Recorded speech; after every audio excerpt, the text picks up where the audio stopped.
Ya, baik. Terima kasih. Ya, saya akan mulai, insya Allah ya. Kemudian nanti model pembelajarannya pertama saya akan presentasi lebih kurang 30 sampai 45 menit. Ya, kemudian setelah itu nanti baru kita akan diskusi. Ya, mungkin nanti saya akan tanya gitu ya, minta pendapat. Ini kan semuanya adalah asatizah semuanya gitu ya. Ini juga kayaknya ada yang dari dari A2 ataupun A1 dan juga ada yang dari B1. Saya pikir tidak ada masalah ya karena ini kita belajar bersama-sama. Ini hanya contoh saja, nanti kita akan buat semacam ininya untuk masing-masing disebut dengan zaman sekarang itu dengan book chapter. Kalau pada masa lalu itu disebut dengan istilahnya adalah bunga rampai ya. Baik. Oke, mudah-mudahan terlihat dengan jelas. Ya, sebentar.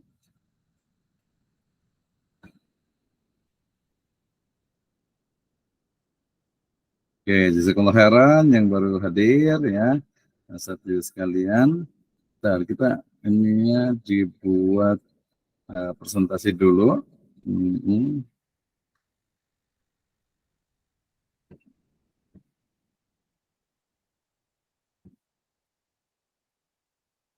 Oke, baik.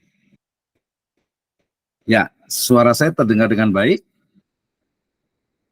Terdengar, Pak. Terdengar, Pak. Baik. Jelas, Pak, terdengar baik. Ya. Baik, terima kasih. Bismillahirrahmanirrahim. Assalamualaikum warahmatullahi wabarakatuh. Waalaikumsalam warahmatullahi wabarakatuh. Alhamdulillahirabbil alamin. Wassalatu wassalamu ala asrofil anbiya'i wal mursalin habibana wa nabiyyana Muhammadin sallallahu alaihi wasallam wa ala alihi wa ashabihi wa man tabi'ahum bi ihsanin ila yaumiddin wa ba'd. Qala Allah Ta'ala fi kitabihil karim, a'udzu billahi minasyaitonir rajim. Bismillahirrahmanirrahim. Walaqad ataina Luqmanal hikmata anishkur lillah wa may yashkur fa innama yashkuru li nafsihi wa man kafara fa innallaha ghaniyyun hamid. Wa idh qala Luqmanu libnihi wa huwa ya'iduhu ya bunayya la tusyrik billah inna syirka la dzulmun adzim. Ya bunayya aqimis salata wa'mur bil ma'rufi wanha 'anil munkar wasbir 'ala ma asabak inna dzalika min azmil umur. Wa qala ta'ala aidan wala tusa'ir haddaka linnasi wala tamshi fil ardi marha innallaha la yuhibbu kulla mukhtalin fakhur. Wa qala Rasulullah sallallahu alaihi wasallam fi riwayatin yakni rawahu Al-Bukhari wa Muslim, qulna ya Rasulullah ayyuna la yadlimu nafsah, qala laisa kama taqulun lam yalbisu imanahum bidzulmin bisyirkin awalam tasma'u ila qawli Luqman libnihi ya bunayya la tusyrik billah inna syirka la dzulmun adzim. Amma ba'd fa inna asdaqal hadits kitabullah wa khairal huda hudan nabiyyu sallallahu alaihi wasallam. Alhamdulillah asyukulillahi wahda alladzi an'ama alaina fi hadhihi khissa at-thayyibah nastati wa nastamir dirasatana fil ayat wal ahadits tarbawiyah. Wa insyaallah fi hadhihi lailah al-mubarakah nurid an nabhas yata'allaq bi kaifa tarbiyah al-aqidah wal akhlaq fi suratil Luqman. Nah, terima kasih hatur nuhun jazakumullah khairan atas kehadirannya ya asatidzah, ustadz dan ustadzah, ibu dan bapak, teman-teman semuanya ya di mata kuliah ayat hadis tarbawi ya.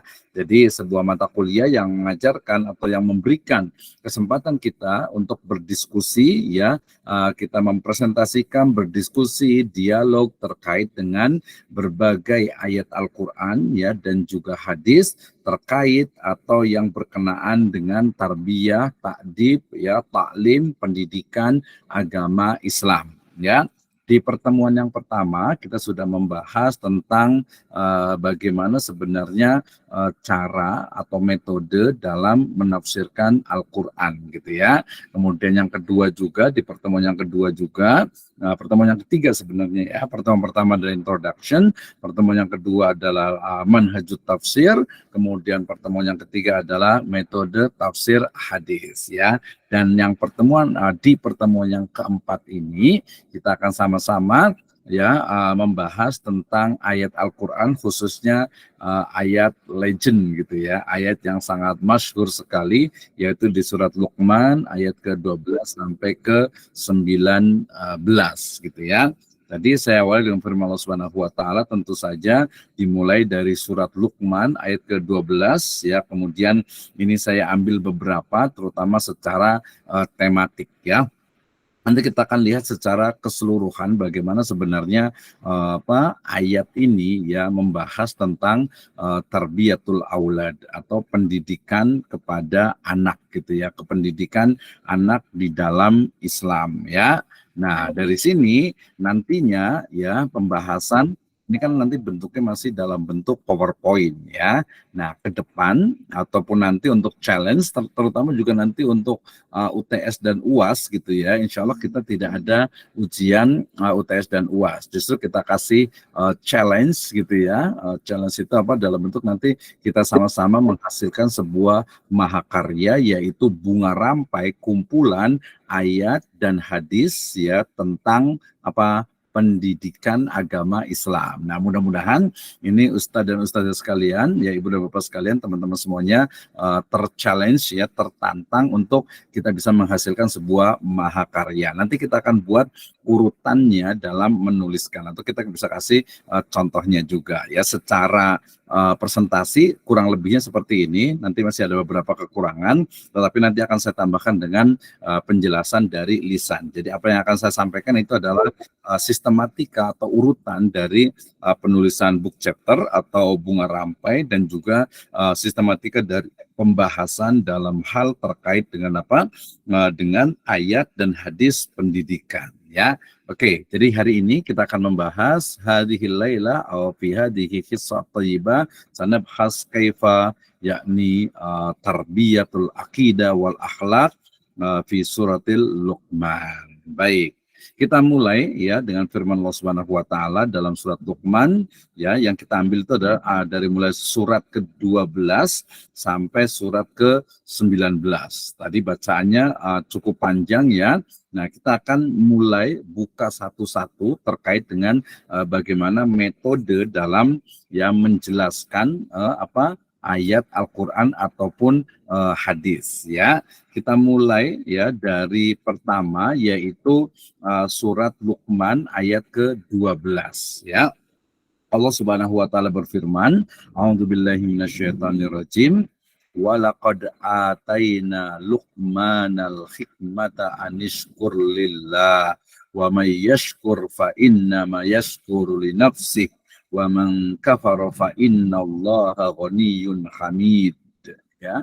Dan sesungguhnya telah kami berikan al-hikmah ya, telah kami berikan hikmah kepada Luqman, yaitu anishkur lillah, bersyukurlah kepada Allah Subhanahu wa taala ya. Kenapa? Wa may yashkur fa innama yashkuru li nafsi ya. Barang siapa atau siapa saja yang bersyukur kepada Allah Subhanahu wa taala, maka dia adalah fa innama yashkuru li nafsi, maka sesungguhnya ia telah bersyukur untuk dirinya sendiri. Wa man kafara, ya siapa saja yang tidak bersyukur, yang kufur, ya fa innallaha ghaniyyun hamid, ya sesungguhnya Allah Subhanahu wa taala maha kaya lagi maha terpuji. Nah, dari sini sebenarnya saya ingin nanti berdiskusi ya terkait dengan berbagai penjelasan dari ayat ini ya. Saya mulai dengan metode bagaimana sebenarnya ayat ini yang kita bisa ambil berbagai faidah ya, fawaid min hadhil ayah ya. Dikatakan pertama ketika berbicara Allah Subhanahu wa taala ya telah walaqad ataina Luqmanal hikmah ya.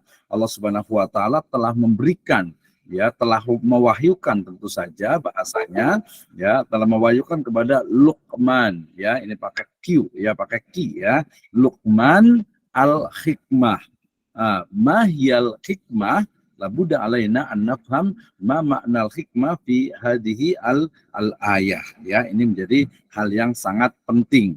Nah, termasuk juga adalah pembahasan tentang siapa sebenarnya Luqman itu. Ya, siapa sebenarnya Luqman itu. Kalau mulai lebih detail lagi, kita akan menemukan walaqad ataina, ya menggunakan domir na, artinya nahnu, ya. Kenapa Allah Subhanahu wa taala di banyak ayat menggunakan dhamir nahnu? Saya yakin ini semuanya sudah bisa gitu ya. Tapi mungkin ada beberapa yang mungkin nanti boleh saya tanya ke satu mahasiswa gitu ya. Kemudian nanti mungkin mahasiswa yang lain akan mendapatkan manfaat dari penjelasan mahasiswa yang lainnya. Jadi walaqad ataina, pertanyaannya pertama adalah terkait kenapa ayat ini menggunakan dhamir nahnu, ya. Kami ataina, ya. Kemudian yang kedua Luqman, siapakah Luqman itu, ya. Kemudian yang ketiga adalah al hikmah, mahyal hikmah, apa yang dimaksud dengan hikmah. Kemudian ketika Allah Subhanahu wa taala mengajarkan hikmah kepada Luqman gitu ya, maka kemudian disebutkan anishkurli wa may yaskur fa innama yaskuru li nafsi. Berarti ada kaitan yang erat antara bersyukur kepada Allah Subhanahu wa taala dengan al-hikmah itu sendiri. Nanti boleh kita tanyakan nih ya. Tapi nanti jangan sampai nanti banyak pertanyaan lagi ya. Tidak ya. Jadi kita santai saja. Jadi yang berikutnya tadi kita sampai kepada berarti ada korelasi yang kuat antara bersyukur kepada Allah Subhanahu wa taala dengan al-hikmah yang telah diwahyukan, yang telah diberikan kepada Luqman dari Allah Subhanahu wa taala. Ya, kemudian penjelasan berikutnya terkait dengan apa? Dengan asyukrulillah, syukur kepada Allah Subhanahu wa taala, ternyata itu menjadi sebuah ciri wa may yashkur fa innama yashkuru li nafsi, ya. Jadi setiap orang atau siapa saja yang bersyukur kepada Allah Subhanahu wa taala, ya berarti dia itu sejatinya adalah dia itu bersyukur kepada diri sendiri. Nah, ini menjadi hal yang menarik ketika syukur kepada Allah Subhanahu wa taala pada zahirnya ya dalam bentuk tahmid gitu ya, ucapan alhamdulillah ataupun juga keyakinan bahwasanya semua kenikmatan itu datang dari Allah Subhanahu wa taala serta melaksanakan ya syariat Allah Subhanahu wa taala sebagai implementasi dari syukur.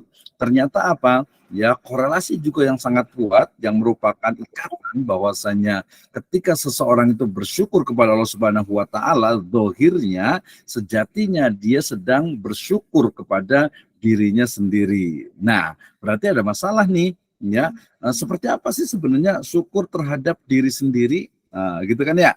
Jadi bagaimana sih sebenarnya syukur terhadap diri sendiri? Nah, ini tentu saja menjadi pembahasan yang menarik dalam ayat ini ya. Kemudian ya di berikutnya adalah wa man kafara, siapa saja yang kufur, ya kufur dalam arti di sini adalah tidak bersyukur. Fa innallaha ghaniyyun hamid, ya. Sungguh Allah Subhanahu wa taala maha kaya lagi maha terpuji, ya. Artinya berarti Allah Subhanahu wa taala tidak memerlukan, tidak membutuhkan adanya syukur dari hambanya, ya, tetapi justru hamba itu sendirilah yang memerlukan ya adanya tentu saja Allah Subhanahu wa taala sebagai tempat untuk bersyukur, selalu untuk apa? Tempat untuk bertahmid, ya, memuji Allah Subhanahu wa taala. Asyukru lillah. Naam, ya. Nah, dari sini kita bisa mulai dari yang pertama, ya. Jadi pemahaman terhadap walaqad ataina. Jadi pertanyaannya, kenapa menggunakan di situ domir ana, ya? Oke, nanti kita boleh berpikir sama-sama ya, Ibu dan Bapak sekalian, Ustaz dan Ustazah semuanya. Jadi permasalahan pertama dari ayat ini adalah kenapa menggunakan domir nahnu. Yang kedua, siapakah Luqman itu sendiri? Kemudian apa yang dimaksud dengan hikmah? Luqman sendiri nanti disebut sebagai ahlul hikmah, yang disebut sebagai al-hakim, sehingga beberapa disebut dengan Luqman al-hakim. Ya, kemudian yang kedua, apa korelasi yang berikutnya? Ya, 1, 2, 3, 4. Yang keempat itu adalah tentang bagaimana sebenarnya korelasi antara hikmah yang diberikan oleh Allah Subhanahu wa taala kepada Luqman ya dengan syukur kepada Allah Subhanahu wa taala. Kemudian kenapa zahirnya adalah syukur kepada Allah Subhanahu wa taala tetapi hakikatnya adalah syukur kepada hamba atau syukur kepada dirinya sendiri sebagai hamba. Nah, kemudian waman kafaro, siapa saja yang tidak bersyukur, yang kufur ya, fa innallaha ghaniyun hamid. Sungguhnya Allah itu maha kaya lagi maha terpuji. Nah, dari kata-kata tadi ada syukur, ada terakhir juga ada kata-kata hamid ya, terpuji ya, karena pujian kepada Allah Subhanahu wa taala. Bahkan menggunakan salah satu dari Asmaul Husna itu juga adalah Asy-Syakur ya. Ya, jadi zat yang sebagai tempat untuk bersyukur ya, atau yang lainnya gitu ya, maksudnya makna dari syukur itu sendiri ya, syukur asyakur gitu ya. Nah juga oke, itu yang pertama. Nah berarti kalau tadi sudah dijelaskan satu-satu, misalnya kita mulai dari Ibnu Katsir ya, karena biasanya ayat dengan ayat yang lainnya. Jadi pertama begini, kenapa tadi yang pertama menggunakan dhamir nahnu ya, berarti kita cari itu ayat-ayat yang menggunakan dhamir nahnu. Apakah di situ beberapa tafsir menyebutkan di situ karena Allah Subhanahu wa taala itu tidak sendirian ketika menyampaikan wahyu. Ataina maknanya adalah auhaina ya, telah diwahyukan, artinya ya Allah Subhanahu wa taala ketika memberikan wahyu kepada manusia ya tentu saja ya dalam beberapa riwayat itu adalah melalui ya malaikat yang bertugas untuk menyampaikan wahyu, yaitu malaikat Jibril. Nah, itu ya. Nah, kemudian berarti di situ dalam beberapa tafsir menyebutkan bahwasanya karena menunjukkan adanya keterlibatan perantara ya, yaitu malaikat Jibril untuk memberikan wahyu kepada Luqman. Siapa Luqman itu?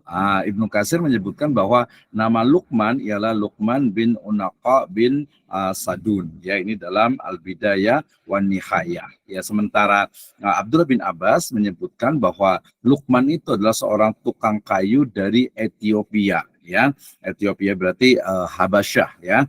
Di Habasa Ethiopia, sekarang jadi Ethiopia ya. Kemudian riwayat yang menyebutkan tentang bagaimana sebenarnya postur dari Luqman Al-Hakim ya. Dalam satu riwayat disebutkan beliau itu adalah seorang yang tidak tinggi atau pendek dan berhidung mancung dari Nubia ya.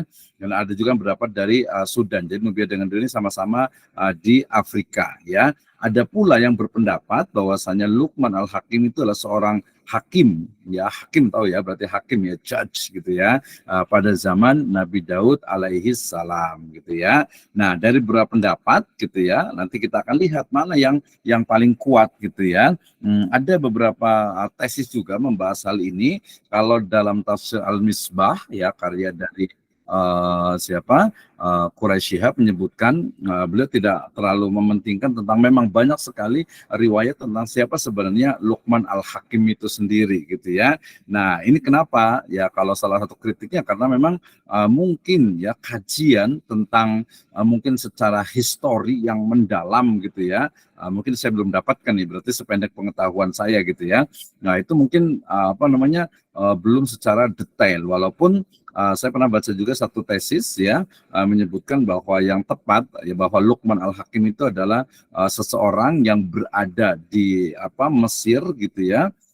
Kemudian memang dari kalangan Afrika yang berkulit hitam ya, dan juga bukan siapa-siapa. Artinya bukan seorang hakim, bukan seorang tokoh gitu ya. Bahkan dalam satu riwayat menyebutkan bahwasanya anak dari Luqman Al-Hakim dan istrinya itu adalah seorang yang kufur, seorang yang kafir ya.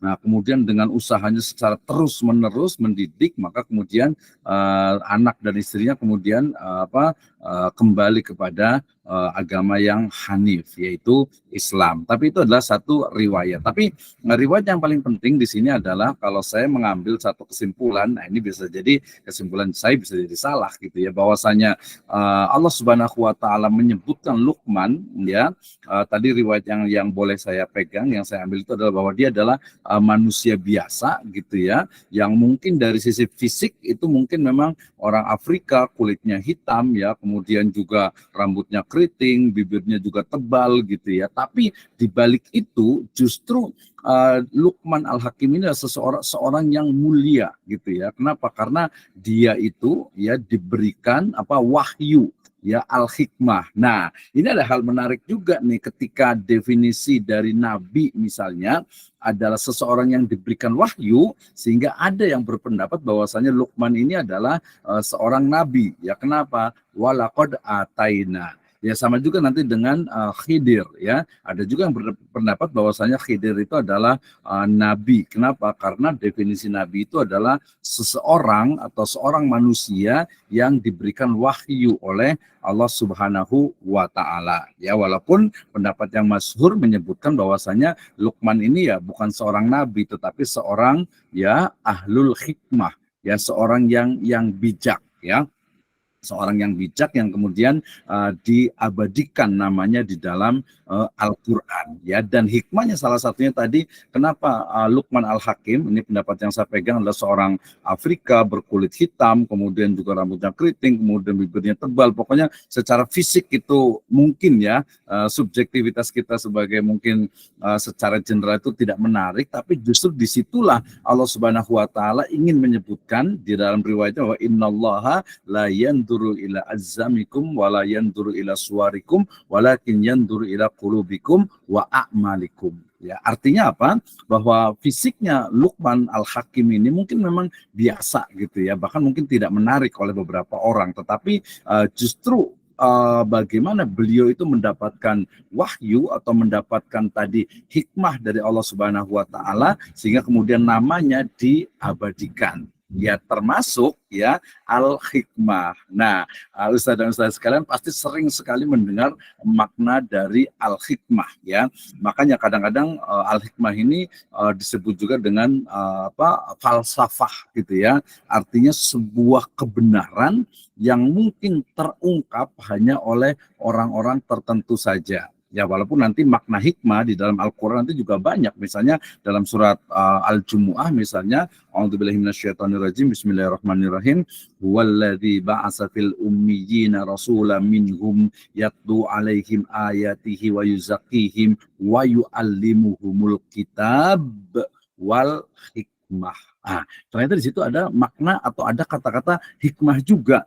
Berarti hikmah ini apa nih? Ya, kalau ayat yang tadi wa yu'allimuhumul kitab wal hikmah, ya sebagian mufasir menyebutkan bahwasanya al-hikmah di situ di Al-Jumu'ah itu adalah wa yu'allimuhumul kitab, mengajarkan kepada mereka ya al-kitab yaitu Al-Qur'an, al-hikmah yaitu as-sunnah. Tapi ada juga menyebutnya sebenarnya bukan hanya as-sunnah, bukan hanya hadis, tetapi makna mendalam dari Alkitab itu sendiri, dari Al-Quran itu sendiri gitu ya. Ada juga menyebutnya dengan al-hikmah itu adalah asrarus syariah, artinya rahasia-rahasia tersembunyi dari syariat yang hanya orang-orang tertentu ya, artinya orang-orang yang diberikan tadi hikmah, yang diberikan wahyu oleh Allah Subhanahu wa taala yang mampu mengetahuinya. Itu adalah makna al-hikmah. Nah, sementara anishkur lillah, perintah syukur kepada Allah Subhanahu wa taala tadi terkait dengan apa? Dengan korelasi antara hikmah dengan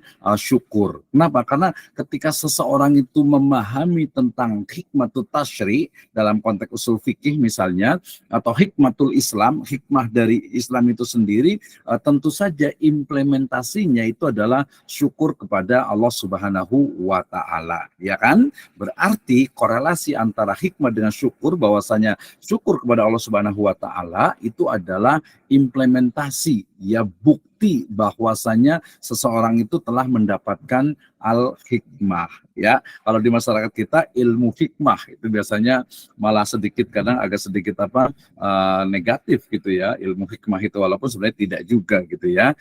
Ilmu hikmah berarti korelasi yang kuat antara hikmah dengan syukur kepada Allah Subhanahu wa taala adalah konteksnya bahwasanya syukur itu adalah implementasi ataupun bukti ya dari seseorang yang memiliki al-hikmah. Oke. Nah, kemudian Allah Subhanahu wa taala melanjutkan kembali dengan hakikat, walaupun seolah-olah itu syukurnya kepada Allah Subhanahu wa taala, syukur kepada Allah Subhanahu wa taala, alhamdulillah, tetapi hakikatnya ini yang perlu dikaji lebih mendalam lagi, bahwasanya ketika kita tuh bersyukur kepada Allah Subhanahu wa taala, sejatinya itu kita sedang bersyukur kepada diri sendiri. Wah, ini kalau tafsir bil isyari ini apa namanya, kajiannya sangat mendalam ini gitu ya. Jadi kenapa kok seperti berbalik, kok tidak sesuai dengan fakta? Syukur kepada Allah Subhanahu wa taala, alhamdulillah, syukur kepada Allah Subhanahu wa taala, alhamdulillah ya Allah, gitu. Kok menjadi jadi fa inna may yashkuru li nafsi, kok jadi seolah-olah itu dia sesungguhnya bersyukur untuk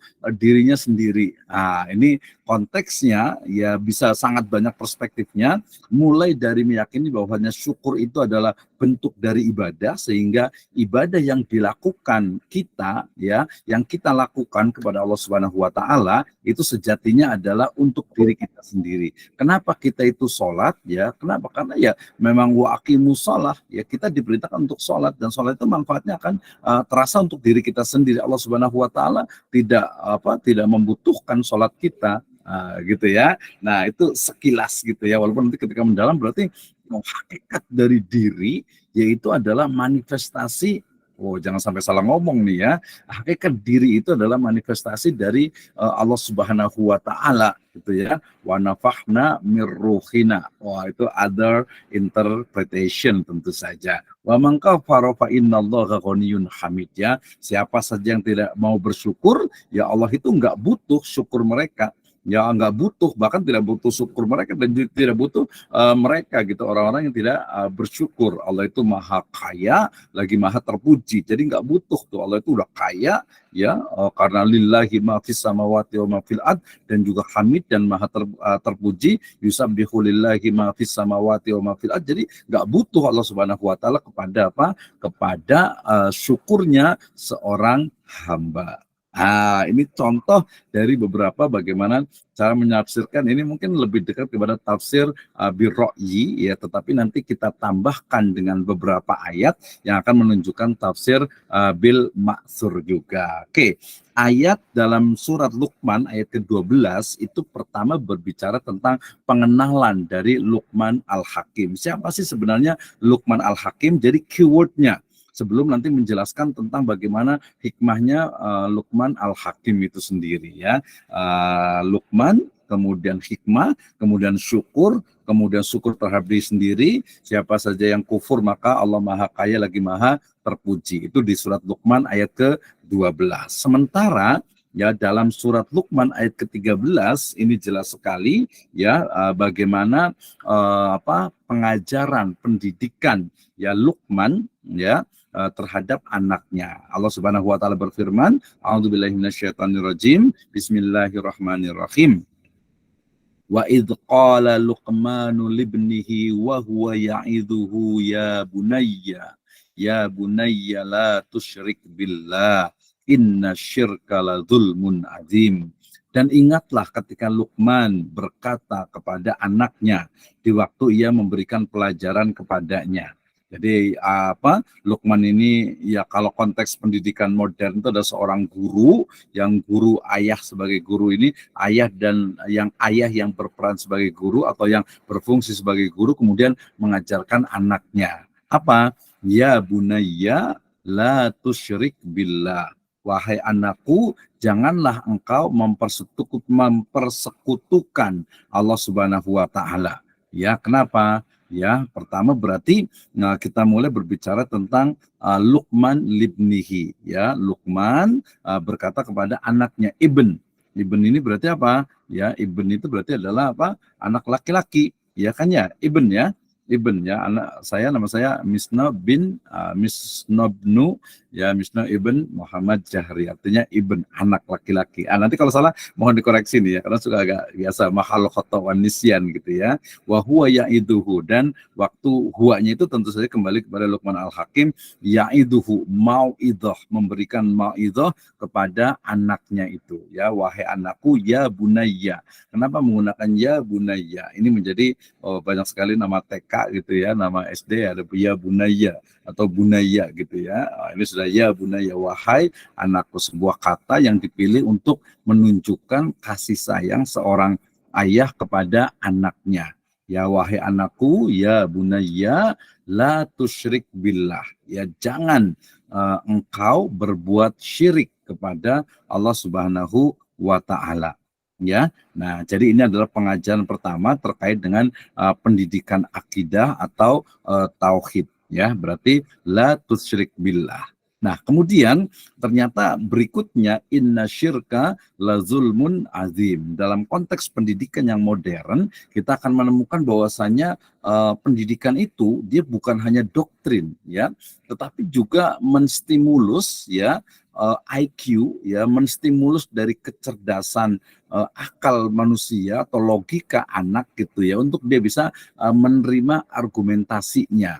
Ya, kenapa kita tidak boleh berbuat syirik kepada Allah Subhanahu wa taala? Ya karena inna syirka la zulmun azim. Ya sungguhnya syirik itu adalah kezoliman yang besar. Ya, ini biasa terjemahan jadi kelaliman ya, padahal kezoliman ya adalah kezoliman yang besar. Zolim, az-zulmun itu adalah wad'us syai' fi ghairi mahalih ya. Kezoliman itu adalah meletakkan sesuatu tidak pada tempatnya. Berarti menganggap misalnya Allah Subhanahu wa taala lillahi andad, misalnya meyakini Allah itu mungkin ya naudzubillah ya, Allah itu punya anak, diperanakan, padahal lam yalid walam yulad ya, la tusrik asyirk ya. Nah, berarti kita juga harus paham tentang apa itu syirik ya. Ada syirkul akbar ya, dan juga ada syirkul asghar ya. Dalam konteks ini tentu saja adalah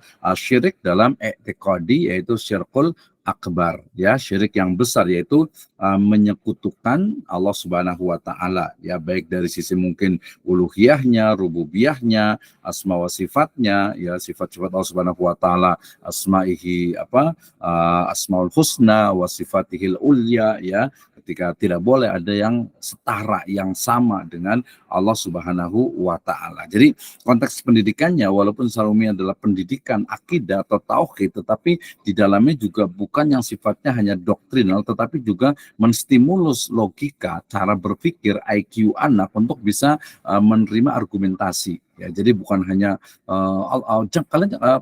kamu nggak boleh berbuat syirik ya, gitu kan? Udah kayak gitu aja. Padahal enggak. Kenapa? Karena kesyirikan itu adalah sebuah kezaliman. Ya, sebuah kezaliman yang nyata. Nah, sebenarnya surat Luqman ini ya 13 itu juga adalah penjelas bagi surat Al-An'am ayat ke-82.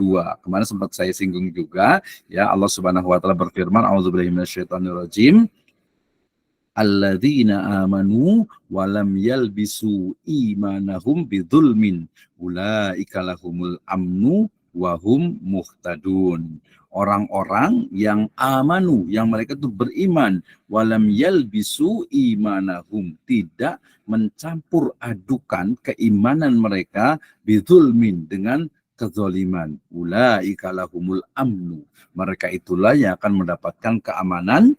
Ulaika lahumul amnu wa hum muhtadun, dan mereka adalah orang-orang yang mendapatkan petunjuk. Nah, ketika ayat ini turun gitu ya, kita dijelaskan dalam riwayat ya, rawahu Bukhari wa Muslim, kulna ya Rasulullah. Ini jadi ketika ayat dalam surat Al-An'am ayat ke-82 itu turun, para sahabat itu merasa osar ya, atau syak ya, atau mungkin berat gitu ya. Kenapa? Mereka mengatakan kulna ya Rasulullah, wahai Rasulullah, ayyuna la yadlimu nafsah, siapa di antara kami yang tidak pernah berbuat zalim pada dirinya sendiri ya. Maka kemudian Rasul sallallahu alaihi wasallam ya, yang mulia, beliau bersabda ya sambil menjelaskan, alaisa aw laisa kama taqulun, ya tidaklah ya ayat ya laisa sebagaimana perkataan ya, atau laisa kama taqulu, tidaklah kalian tuh mendengar perkataan ya, ketika membaca laisa kama taqulun, bukan ya, maknanya adalah lam yalbisu imanahum bidzulmin ya, makna ya ini bisyirkin ya, au lam tasma'u illa qauli Luqman libnihi ya bunayya la tusyrik billah inna syirka la zulmun azim. Jadi makna ayat ya, alaisa kama taqulun, makna ayat tidak mencampur adukan keimanan mereka, lam yalbisu imanahum bidzulmin, ya tidak mencampur adukan keimanan dengan kezaliman, itu adalah ya bukan dikatakan awalam tasma'u ila qauli Luqman, ya bukankah kalian pernah mendengar ya perkataan dari Luqman kepada anaknya, sesungguhnya kesyirikan adalah kezaliman yang terbesar, inna syirka la zulmun azim. Sehingga ayat dalam surat Al-An'am 82 bisa kita baca, alladzina amanu walam yalbisu imanahum bisyirkin, ya orang-orang yang beriman kemudian tidak mencampur adukan keimanan mereka dengan kesyirikan, ya.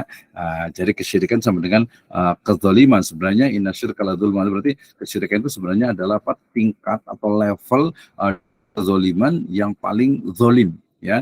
Jadi jelas kezaliman yang paling zalim itu adalah ya syirik, ya. Al-kabairul ula itu adalah asyirku billah, ya, jelas sekali ini. Jadi pendidikan pertama yang diajarkan Luqman kepada anaknya itu adalah tidak boleh untuk melakukan berbuat kesyirikan, ya.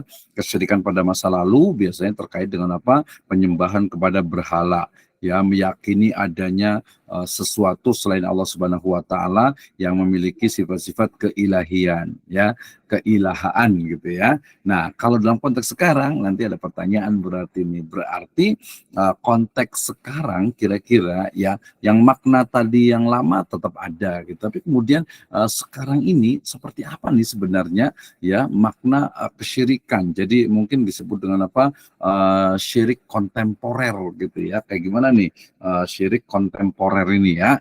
Oke, nanti kita akan tanyakan, ya. Oke, ya. Ini jadi pelajaran pertama dari pendidikan agama Islam dalam Al-Qur'an surat Luqman itu adalah surat ke-13-nya, yaitu terkait dengan Luqman yang mengajarkan. Sebenarnya sebelumnya, ya, sebelum ini juga sebenarnya adalah Allah Subhanahu wa taala yang mengajarkan kepada Luqman, ya, dalam tanda petik itu mengajarkan tentang perintah syukur, ya, dan larangan untuk kufur, gitu kan, ya. Ini sebenarnya juga pengajaran juga, ya. Jadi ini juga nggak bisa dihilangkan juga bahwasanya Allah Subhanahu wa taala itu mengajarkan kepada Ataina itu kan menyampaikan, mewahyukan, di dalamnya ada hikmah, yaitu sebenarnya pengajaran gitu, ya, bahwa Luqman Al-Hakim itu ya diajar oleh Allah Subhanahu wa taala tentang justru keseluruhan hikmah, salah satunya adalah syukur, ya. Baru kemudian yang sering banyak digunakan itu adalah pendidikan akidah, padahal di ayat 12 itu juga sebenarnya bagian dari tarbiyatul islamiyah, ya, pendidikan di dalam Islam, ya. Nah, pendidikan akidah atau tauhid ini ada di surat Luqman ayat ke-13 secara spesifik tentang kesyirikan. Tapi kemudian yang berikutnya ini tadi yang bayan dari Al-Hadis itu adalah menjelaskan kemarin kan ayat dengan ayat, kemudian ayat dengan hadis, ya. Nah, kemudian ada yang sepertinya tadi awalnya saya juga agak-agak ragu kenapa ketika ayat 12, 13, kemudian di 14 dan dengan 15-nya ini apakah, wah ini kayaknya boleh kita tanyakan ini, kayak agak sedikit loncat gitu, ya, agak sedikit loncat. Bukan, ya, tentu saja bukan, tapi ini kan namanya juga interpretasi, ya. Jadi kemudian di ayat ini, di ayat yang ke-14 dengan 15 itu kan sama, ya. Jadi saya menyebutnya dengan temanya itu adalah birrul walidain atau berbuat baik kepada orang tua. Kenapa? Karena Allah Subhanahu wa taala berfirman, a'udzubillahi minasyaitonirrajim, bismillahirrahmanirrahim, wa wassaynal insana biwalidayhi hamalathu ummuhu wahnan ala wahni wa fisaluhu fi amaini anishkurli waliwalidayka ilayyal masir. Dan kami perintahkan kepada manusia berbuat baik kepada dua orang ibu bapaknya. Ibunya telah mengandungnya dalam keadaan lemah yang bertambah-tambah dan menyapihnya dalam 2 tahun. Anishkurli, ya, bersyukurlah kepadaku, kepada Allah Subhanahu wa taala, dan kepada kedua orang ibu bapakmu. Hanya kepadakulah, kepada Allah Subhanahu wa taala kembalimu, ya. Nah, ini dilanjutkan juga di surat Luqman ke-15, masih temanya yang sama. A'udzubillahi minasyaitonirrajim.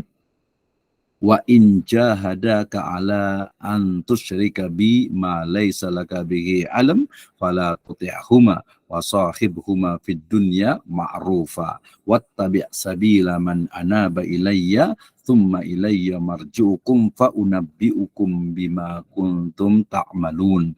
Dan jika keduanya memaksamu untuk mempersekutukan dengan aku, dengan Allah Subhanahu wa taala, sesuatu yang tidak ada pengetahuan tentang itu, maka janganlah ya kamu mengikuti keduanya, ya pergaulilah mereka, ya wasahibhuma fid dunya ma'rufa, pergaulilah mereka di dunia dengan cara yang baik, wattabi' sabila man anaba ilayya, dan ikutilah jalan orang-orang yang anab, yang kembali kepadaku, kemudian hanya kepada kulah, kepada Allah Subhanahu wa taala kembalimu, maka kuberitakan kepadamu apa yang telah kamu kerjakan, ya. Nah, ini agak sedikit ya kritis, dalam artian itu kritis ya dalam artian mungkin lebih mendalam sih, bukan kritis ya, masa Al-Quran dikritisi, enggak lah ya. Jadi maksudnya itu adalah, ini sebenarnya konteksnya apakah nyambung ke sebelumnya? Kenapa? Karena memang di ayat misalnya di surat Al-Isra disebutkan, ya jelas sekali ayat itu tentang birrul walidain juga. Allah Subhanahu wa taala berfirman, a'udzubillahi minasyaitonirrajim, wa qada rabbuka alla ta'budu illa iyyah wa bil walidaini ihsana. Ya kan? Nah, berarti di surat Al-Isra dengan ayat Luqman ya ke-14 dengan 15 ini, dia korelasinya itu sangat kuat sekali gitu ya, karena memang sama-sama ya. Jadi sama-sama perintah pertama adalah alla ta'budu illa iya, ya wala tusyriku bihi syai'a, hanya menyembah Allah Subhanahu wa taala dan tidak berbuat syirik, ya. Kemudian setelah itu baru bil walidaini ihsana, ya.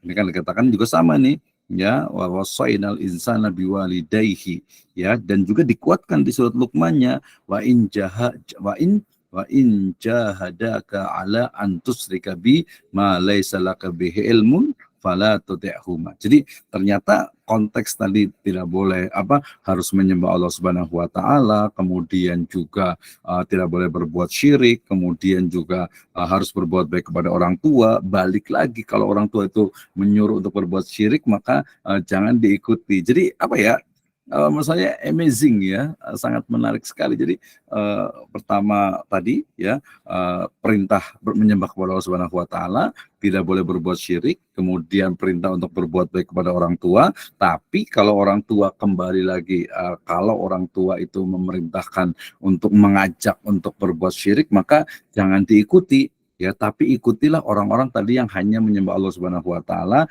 dan tidak berbuat syirik. Wattabi sabila man anaba ilai, ya, kepada Allah Subhanahu wa taala, yang kembali, yang orang-orang yang kembali kepada Allah Subhanahu wa taala tentu saja adalah orang-orang yang dia memahami tentang bagaimana ilahiyah, ya, uluhiyah dari Allah Subhanahu wa taala, dan menyembah hanya kepadanya dan tidak berbuat syirik kepadanya. Nah, ini ya. Jadi konteks Luqman ayat 14 dengan 15 itu adalah terkait dengan birrul walidain, berbuat baik kepada orang tua. Berarti pelajaran yang pertama tadi adalah terkait dengan pendidikan akidah, ya. Kemudian yang kedua adalah birrul walidain, berbuat baik, ya, ihsan kepada orang tua. Ya, bayan dari hadis jelas sekali tadi ya, bahwasanya ketika kita itu wajib taat kepada orang tua, ya, padahal di ayat ini juga dijelaskan juga sebenarnya, fala tuti'huma, tidak boleh mengikutinya, ya. Fala tuti'huma ini dijelaskan sama dengan dari sabda Nabi SAW dalam surat riwayat Bukhari dan juga Muslim, la ta'ata li ahadin fi maksiatillah. Nanti dalam riwayat dikatakan la ta'ata li makhluk fi maksiatillah, ya, tidak boleh taat kepada sesuatu pun, ya, kepada makhluk dalam maksiatillah, dalam bermaksud kepada Allah Subhanahu wa taala. Innama ta'atu fil ma'rufi, ya.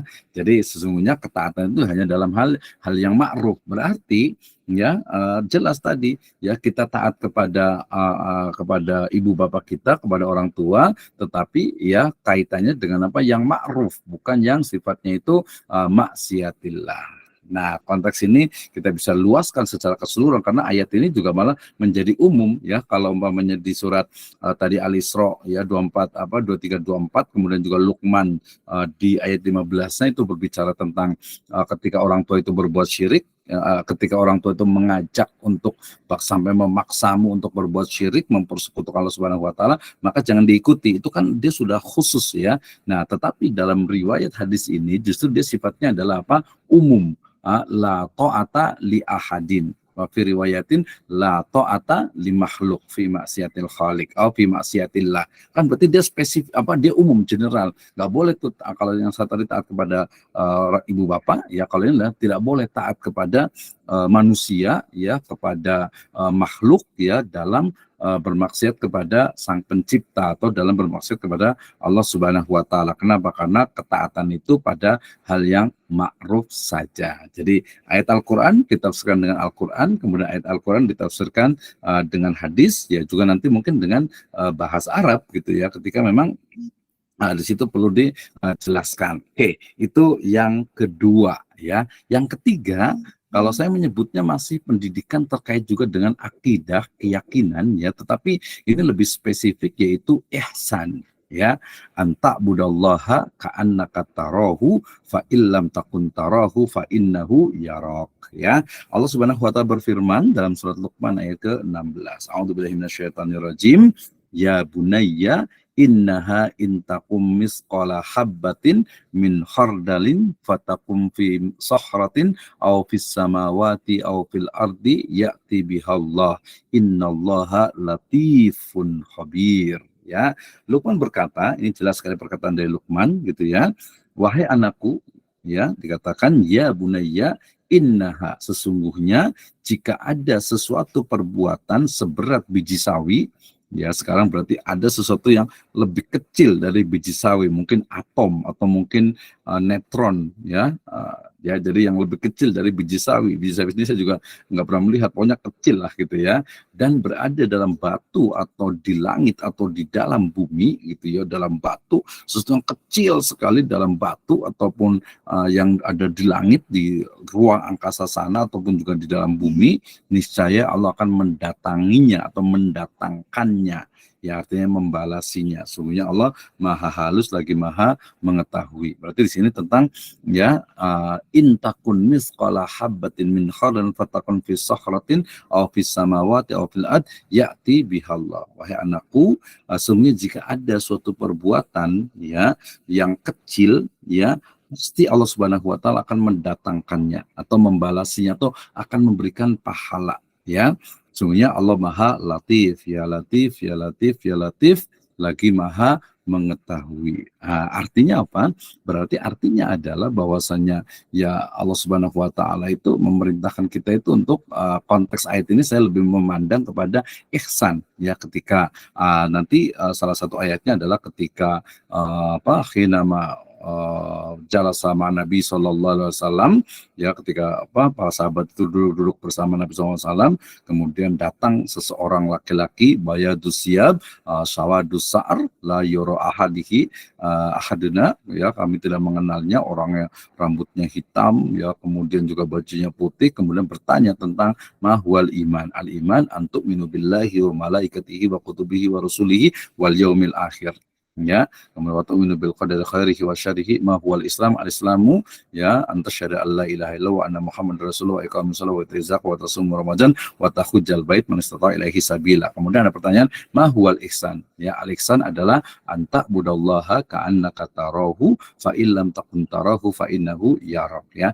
Ihsan itu adalah engkau menyembah Allah Subhanahu wa taala seolah kau melihatnya. Kalaupun engkau tidak melihat Allah Subhanahu wa taala, fa innahu yarak. Sesungguhnya Allah Subhanahu wa taala dia itu ya melihat engkau. Jadi ada ihsan ya. Nanti dalam konteks ihsan juga ada, nanti dalam sebuah pekerjaan itu ada itqan.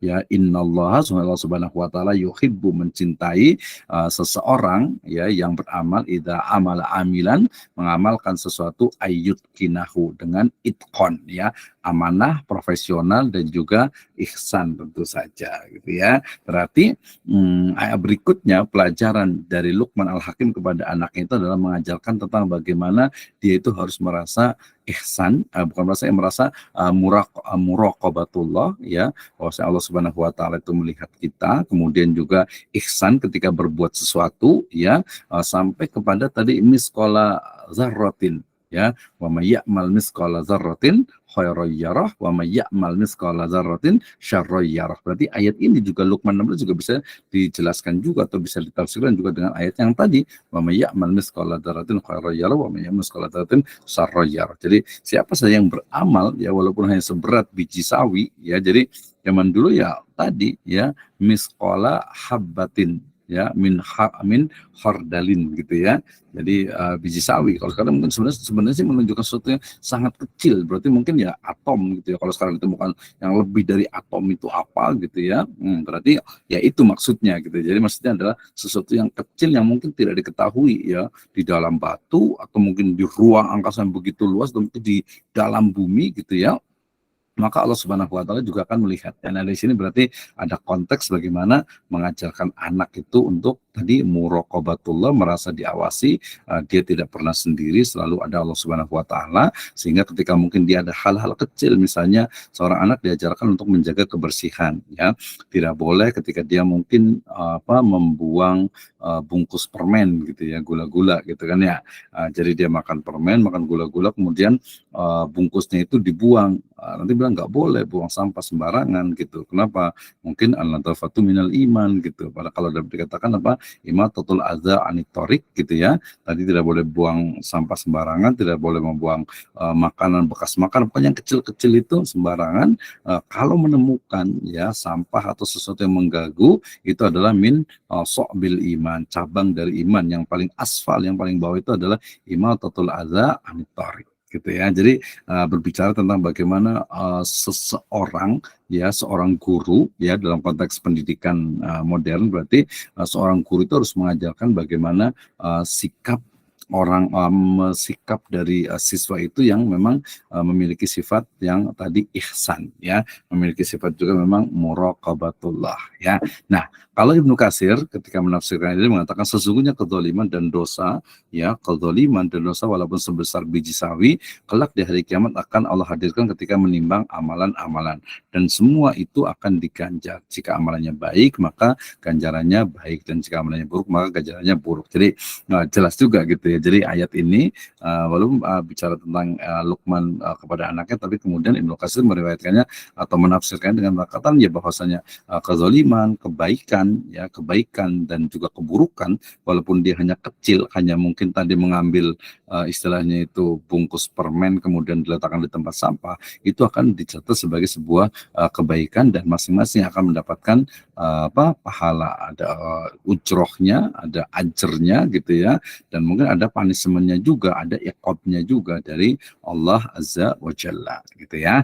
Ini pendidikan tentang akidah dalam konteks ihsan, atau mungkin pendidikan ihsan ini juga menjadi hal yang menarik. Belum lagi kalau ayat ini tuh ditafsirkan dalam konteks sains ya. Jadi tadi tentang miskola habbatin min hardalin gitu ya. Jadi sesuatu perbuatan yang kecil gitu ya, seberat zarroh gitu ya, biji sawi gitu nyebutnya juga kadang ya. Ini kan miskola habbah gitu ya. Jadi kayak habatus sauda, mungkin tahu ya, habatus sauda, jintan hitam atau biji hitam gitu, itu kan kecil gitu ya. Nah, itu ada yang lebih kecil dari itu, tentu saja bijinya berarti itu. Tapi sudah bijinya gitu ya. Nah, itu ya. Jadi itu berarti kayak gimana tuh dalam biji sawi dan berada dalam batu atau di langit atau di dalam bumi. Ini sebenarnya kalau dari sains, tafsir ilmi itu sebenarnya bisa dikembangkan tuh. kalau tafsir bil isyari ya ini juga kita akan menemukan sangat mendalam sekali nih ya. Kita belum sampai ke sana kayaknya levelnya itu ya. Oke. Kemudian pendidikan syariah atau fikih ya, nanti jangan terjebak dengan fikih syariah konun gitu ya, tapi sebenarnya lebih kepada ya syariat Islam lah ya. Kenapa? Karena dalam surah Luqman ayat ke-17 ini jelas sekali disebutkan Allah Subhanahu wa taala berfirman ya, ya bunayya aqimis sholata wa'mur bil ma'rufi wanha 'anil munkar wasbir 'ala ma asabak inna dzalika min azmil umur ya. Ada kata-kata aqimis sholah gitu ya, bukan if'alus sholah gitu. Kemudian setelah aqimis sholah itu ada wa'mur bil ma'ruf wanha 'anil munkar. Nah, itu berarti ada korelasi yang kuat dengan antara sholat dengan apa? Dengan wa'mur bil ma'ruf wanha 'anil munkar. Dalam riwayat lain dikatakan atau dalam ayat lain dikatakan bahwa inna sholata tanha 'anil fahsya'i wal munkar. Ketemu juga tuh di situ kaitan antara tadi mendirikan sholatnya ya, kemudian juga wa'mur bil ma'ruf wanha 'anil munkar itu adalah tadi lagi-lagi adalah implementasi ataupun apa ya, sebab atau hasil ya, implikasi lah bahasa kerennya itu ya. Jadi implikasi dari sholat semestinya itu adalah wa'mur bil ma'ruf wanha 'anil munkar ya, atau juga bisa juga menggunakan, karena di sini menggunakan kata waw ya, menggunakan kata waw apa tambah dan gitu ya, maka kaitannya berarti dengan aqimis sholah wa aidon akimi amrul bil ma'ruf wanha 'anil munkar, tegakkan sholat, tapi jangan lupa juga tegakkan juga amar ma'ruf nahi munkar ya.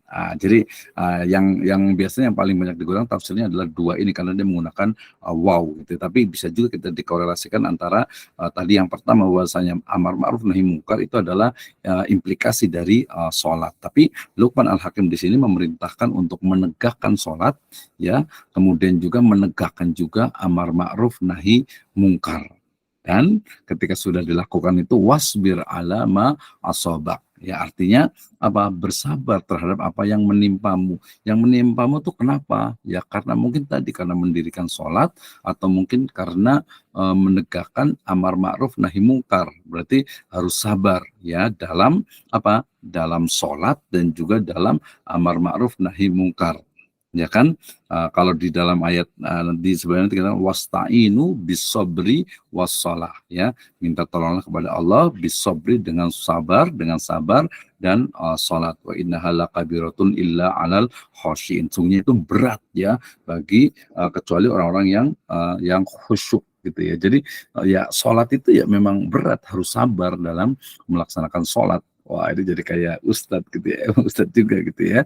Nah, ini menarik. Jadi sabar dalam sholat ya, banyak sekali sabar dalam sholat tuh ya. Kemudian juga al-ma'ruf ma huwal ma'ruf wa ma huwal munkar. Kenapa kemudian ada kesabaran, berapa ada level dari kesabaran, apakah ada batas dari sebuah kesabaran, alama asobak, jelas sekali berarti di situ sholat ya dengan apa, dengan amar ma'ruf nahi munkar itu di sana keduanya itu membutuhkan kesabaran, baik kesabaran yang memang dari pelaksanaannya atau mungkin alama asobak ya, sesuatu yang menimpa kamu, artinya ada efek ya dalam amar ma'ruf nahi munkar ya, dalam mungkin menegakkan sholat misalnya gitu ya.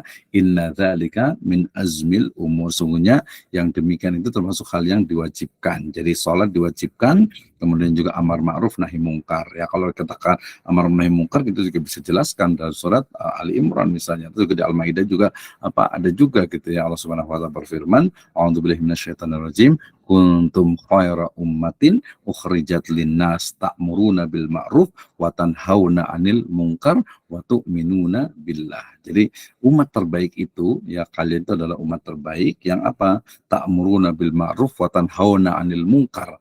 Ya, kenapa orang yang melakukan amar ma'ruf nahi munkar itu menjadi umat terbaik? Karena itu adalah min azmil umur ya, min azmil umur. Jadi sesuatu yang diwajibkan oleh Allah Subhanahu wa taala, dan itu juga termasuk yang hal yang sifatnya itu dirwatis sanamihi gitu ya. Oke ya. Nah, kemudian ketika bicara tentang aqimis shalah ini, kita juga diingatkan dengan kata-kata bersabar. Riwayat Tirmidzi, Bukhari dalam Adabul Mufrad dan juga Imam Ahmad dikatakan al-mu'minul ladzi yukhalitun nasa wa yasbiru ala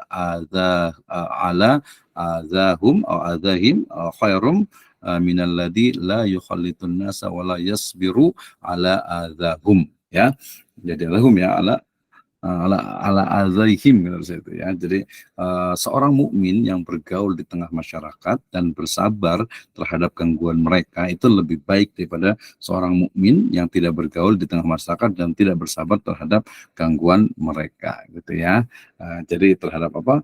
Kalau kita itu bergaul dengan masyarakat ya kita harus bergaul dengan masyarakat gitu ya, dan juga sabar yang mungkin ada beberapa mereka itu yang mengganggu kita gitu ya. Ini salah satu motivasi. Oh, berarti mengatakan betul bahwasanya agama itu adalah salah satu dari obat mujarab untuk berbagai ya interaksi yang ada di tengah manusia. Jadi pendidikan syariah. Yang terakhir dalam surat Luqman di 18 dan 19 itu adalah pendidikan adab atau etika atau awil akhlak ya. Allah Subhanahu wa taala berfirman, a'udzubillahi minasyaitonirrajim, wala tusair khaddaka linnasi wala tamshi fil ardi marha innallaha marha, ini kata marha ya, innallaha la yuhibbu kulla mukhtalin fakhur ya. Oke, sambil ini dulu ya. Bahwasanya dan janganlah kamu memalingkan mukamu dari manusia gitu ya. Kenapa? Karena memalingkan manusia itu adalah salah satu dari bentuk kesombongan, dan janganlah ya kamu berjalan ya di muka bumi itu dengan apa? Dengan angkuh gitu ya. Nggak boleh gitu ya kita di muka itu dengan apa? Dengan angkuh. Kenapa? Ya, karena sesungguhnya Allah tidak menyukai ya. Allah itu tidak menyukai orang-orang yang apa? Orang-orang yang sombong lagi membanggakan dirinya gitu ya. Oke, saya membuka di surat ini surat Luqman ya. Nah, ini di surat Luqman jelas sekali saya ingin memastikan ya di ayat Al-Qur'an ini ayat yang ke-18 ya. Wala tusair haddaka linnasi wala tamshi fil ardi marha betul marha. Ya, wala tamsi fil ardi maraha innallaha la yuhibbu kulla mukhtalin fakhur. Mungkin kan biasa dengar soal itu marha padahal maraha ya. Oke, baik.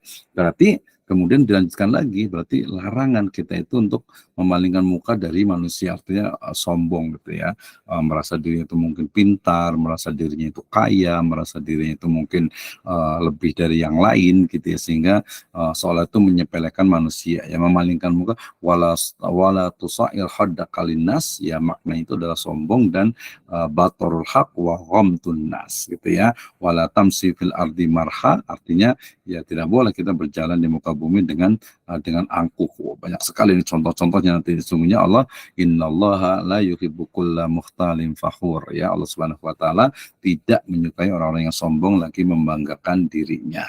Lanjutannya, waqsid fi masyika waqdud min sautik inna angkarul aswati la sautul hamir, dan sederhanakanlah waqsid ya dalam berjalan dan lunakanlah suaramu. Ini sangat luar biasa sekali gitu ya. Jadi ketika berjalan itu ya tidak terlalu cepat, tidak terlalu lambat, kemudian juga tidak ada unsur sombong cara berjalannya gitu ya. Kemudian juga lunakanlah ya waqdud min sautik ya, lunakanlah suaramu.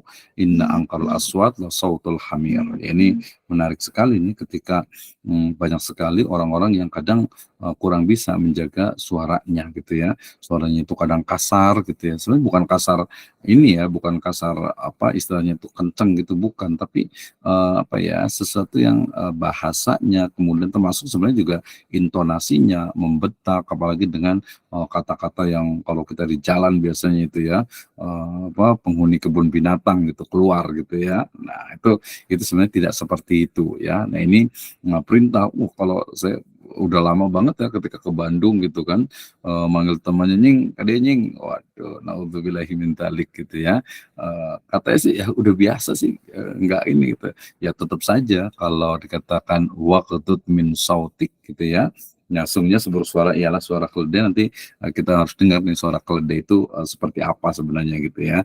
Suara keledai itu mungkin dia ya tadi membentak, kemudian juga nadanya tinggi, kemudian juga menggunakan bahasa-bahasa yang kasar gitu ya, bahasa-bahasa yang tidak layak untuk diucapkan gitu ya, dan lain sebagainya, itu banyak sekali. Nah, ini juga diingatkan kita juga ya, tadi Al-Qur'an ya, kemudian hadis dari riwayat Muslim dikatakan anak Nabi Dzar radhiyallahu anhu qala Rasulullah sallallahu alaihi wasallam la tahkiranna minal ma'rufi syai'an wa an walau antalqa akhaka biwajhit talq, ya, akhrajahu Muslim.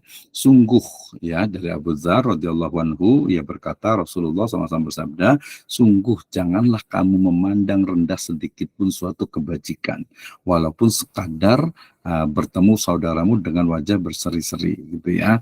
Nah, jadi nggak boleh kita tuh memandang rendah kebaikannya tadi cuman mungkin hanya sedekah, hanya 500, hanya 1000, hanya 10.000 gitu ya. Sampai kepada kita ketemu dengan saudara kita muslim, al-muslim, akhul muslim gitu ya, kita dengan wajah yang berseri-seri, tidak cemberut, tidak cembetut gitu ya, tidak apa namanya itu dilipat mukanya gitu ya. Itu adalah sebuah juga kebajikan ya. Kemudian dikatakan juga wala la tasubbunna ahadan wala tahqarunna minal ma'rufi syai'an walau anta kallama haqa wa anta manbusatul ilaihi wajhak inna dzalika minal ma'ruf, ya, jangan kalian itu mencela orang lain, jangan kalian meremehkan kebaikan sedikit pun walau antakallama, walaupun hanya dengan bermuka ceria saat berbicara, ya, denganmu itu saja sudah termasuk kebaikan ya. Dari sebuah kebaikan adalah ketika kemudian kita itu bisa menghadapi bertemu dengan saudara kita dengan wajah yang baik. Nah, ini keseluruhan dari tafsir dari surat Luqman mulai dari ayat yang ke-12 ya sampai ke-19. Wallahu a'lam bishawab. Kita masih ada waktu ya, mungkin ada pertanyaan ya, kalau tidak ada pertanyaan nanti gantian saya yang menanyakan nih. Oke, terima kasih. Masya Allah ya, ada 30 nih ya, 30 mahasiswa kita di program studi pendidikan agama Islam, Magister Pendidikan Agama Islam ya. Terima kasih, tadi mohon maaf agak sedikit terganggu karena HP saya restart gitu ya. Ya, oke. Terima kasih ya. Tadi sudah ini baru kebaca nih dari Pak Ketua juga ya. Baik, terima kasih. Itu pembahasan kita terkait dengan ini. Jadi nanti masing-masing kurang lebihnya pembahasannya adalah bagaimana ya di mata kuliah ini ayat dan hadis tarbawi pendidikan, ya, kita ambil ayat. Jadi sebenarnya pertama begini, namanya tafsir maudhu'i tematik. Jadi pertama itu adalah tentukan saya mau membahas tentang ini. Jadi ini yang benar ya, jadi metode tematik atau maudhu'i. Saya ingin membahas misalnya tentang pendidikan anak perempuan ya dalam Al-Qur'an. Maka kita kumpulkan tuh ayat-ayat semua tentang pendidikan anak perempuan. Ya, setelah itu ayatnya diterjemahkan ya, kemudian nanti diambil tafsir yang bil maksurnya dulu gitu ya, yang turos ataupun yang yang muasir, yang lama ataupun yang kontemporer. Setelah itu baru tambahkan dengan tafsir-tafsir yang mungkin ilmi ya, kalau mau tambahkan dengan bil isyari juga. Kemudian nanti kita tambahkan dengan pendapat kita dari rangkuman-rangkuman yang ada, terutama dikaitkan dengan era-era kontemporer sekarang ini. Ya, misalnya tadi kenapa ya yang mengajarkan itu kok Luqman Al-Hakim itu, jadi nanti cara berpikir juga lebih mendalam lagi. Misalnya kenapa ya yang mengajarkan kok bapaknya gitu ya, kok bukan ibunya gitu ya. Padahal kalau sekarang itu rata-rata guru itu adalah perempuan, karena perempuan itu biasanya lebih lembut gitu ya, lebih mudah mengajar. Tapi kalau di Al-Quran itu kok laki-laki ya, kita berarti cari nih di Al-Quran ataupun hadis yang mengajarkan itu adalah perempuan, guru perempuan. Itu jadi kita juga harus berpikir juga semacam out of the box gitu ya, untuk bagaimana kita memahami ayat Al-Quran dan hadis ya, terutama terkait dalam bidang tarbiyah ataupun pendidikan ya.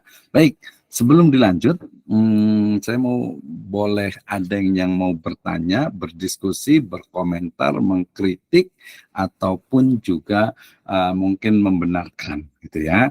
Oke, silakan Ustadz Muhammad Mahfud. Tafadhol.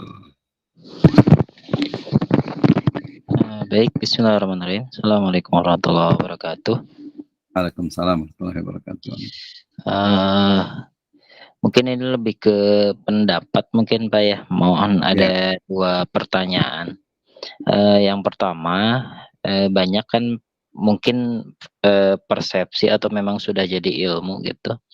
Sekarang banyak semacam seminar atau bahkan pendidikan parenting itu yang mengarahkan bagaimana meminimalisir atau bahkan menghilangkan kata tidak atau larangan kepada anak untuk tidak melakukan sesuatu gitu, misalnya seperti itu. Hanya berbanding terbalik dengan ayat yang baru kita pelajari barusan gitu. Misalnya di ayat 12 barusan, la tusyrik. Di Al-Quran saja ada kata la tusyrik, bahkan membolehkan mengatakan tidak dalam melakukan sesuatu yang kurang baik gitu. Tapi seiring berjalannya waktu sekarang, pendidikan itu justru bahkan tidak boleh mengatakan tidak gitu. Nah, ini pertanyaan yang pertama. Nah, kemudian yang kedua, mohon pendapat dari Pak Dokter terkait sekarang kan ada beberapa guru mungkin ya yang terkait kasus di mana guru tersebut menjalankan salah satu perintah dari ayat yang barusan kita bahas juga gitu. Aqimis sholah itu memerintah muridnya untuk melaksanakan sholat gitu, tapi berbanding terbalik dengan keadaan yang ada gitu. Bahkan si guru tersebut dihukum begitulah gitu ya, dihukum, bahkan sampai sekarang pun memang belum ada kejelasan terkait status hukumnya begitu. Mungkin dua pertanyaan ini Bapak, atur nuhun. Oke, luar biasa nih. Kayaknya harus jadikan seminar ini memang itu ya. Oke, sebelum saya jawab, mungkin kita mau lempar dulu nih ya. Nanti saya akan jawab juga, tenang saja.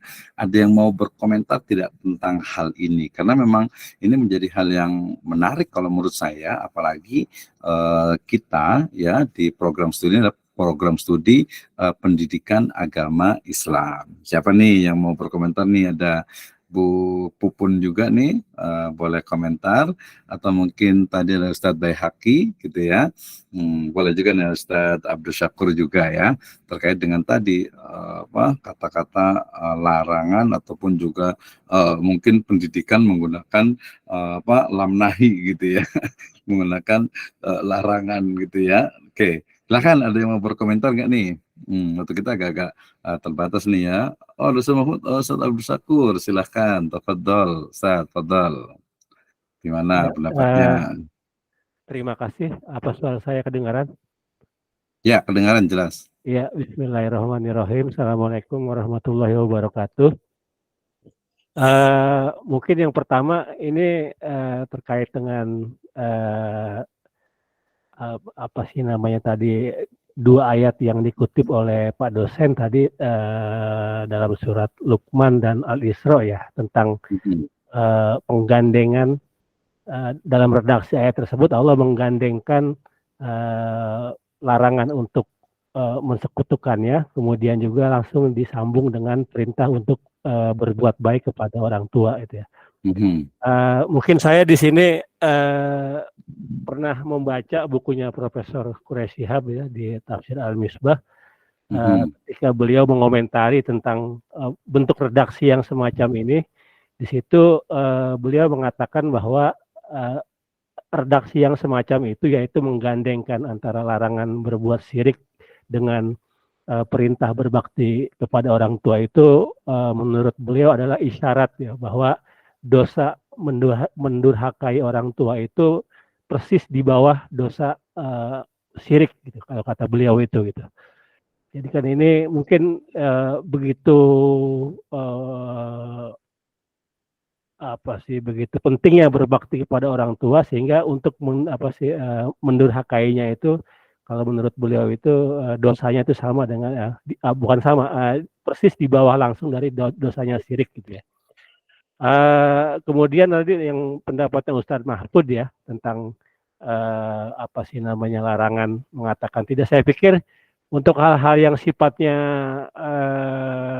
pokok ya, seperti perintah sholat dan sebagainya, saya pikir ini kan ada pengecualian ya, maksudnya tidak berlaku bahwa dalam hal penanaman nilai-nilai dan pembentukan karakter itu bahwa kita sama sekali tidak boleh menggunakan kata tidak.